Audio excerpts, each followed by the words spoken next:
Well, the velocity vector is just the derivative of the horizontal and vertical components of the position vector. So we could use the quotient rule.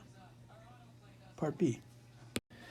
The answer to B is no, the particle will never be at rest. Because if we look at the velocity vector, the only way the particle could be at rest is if both the horizontal component and the vertical component were 0 at the same time.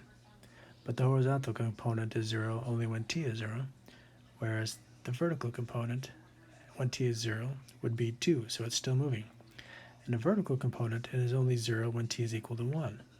But at that point, it's still moving horizontally. There is no t value at which both the horizontal velocity and the vertical velocity is 0.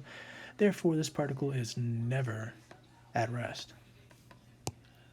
Its position as t approaches infinity, they gave us a position vector. So as t approaches infinity, the horizontal component is approaching -1, while the vertical component is approaching 0.